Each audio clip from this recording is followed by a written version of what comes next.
Welcome to this brief video about the QIS governance module, topic 1, leadership by the board. There are 5 topics in this governance module: leadership by the board, membership of the board, roles and responsibilities of the board, effective function of the board, and accountability of the board. Within this first topic, there are 3 standards that we're looking at. First of all, there's an effective, functioning board appropriate to the type of organisation and local culture that provides accountability external to the leader of the organisation or the church project. Second, the board and key staff members set and safeguard the vision, values and goals of the organisation or church project. And third, the board and key staff members set the long-term strategic direction of the organisation or church project.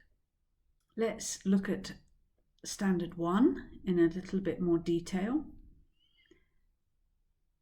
We need an effective, functioning board.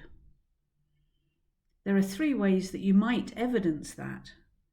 First of all, maybe you have a constitution that describes the structure of the board and the roles and responsibilities within it.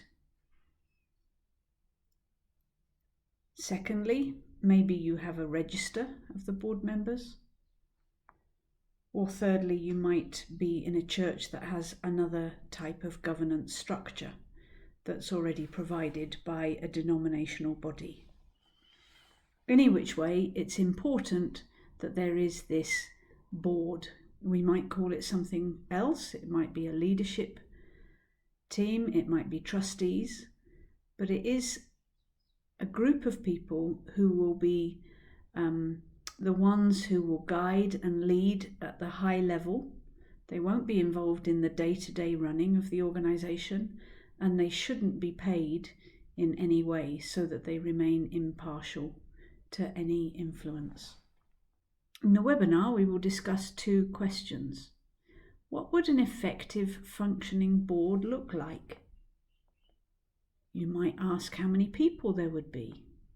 What would be the gender balance?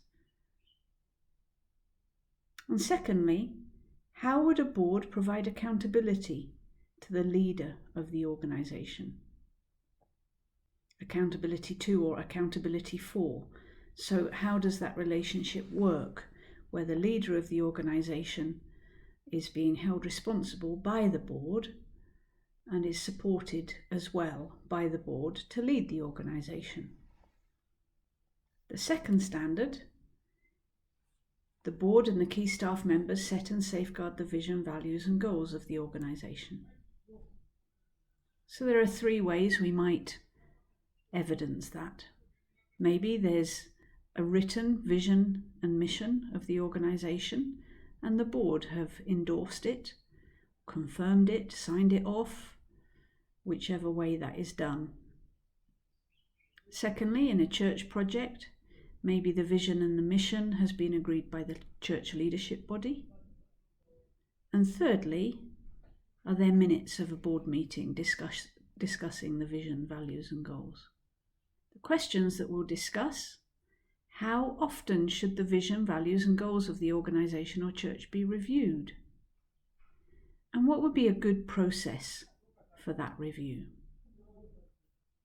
Third standard: the board and key staff members set the long-term strategic direction for the organisation or church project. There's 2 ways that we would achieve that and show evidence of it. One, that there's some written plans about a future strategy. Secondly, that there are minutes of a board meeting when the strategy has been reviewed. And the questions we will ask: what would be the most important factors to consider in setting a long-term strategic direction? And secondly, how could the board involve others in setting the strategic direction?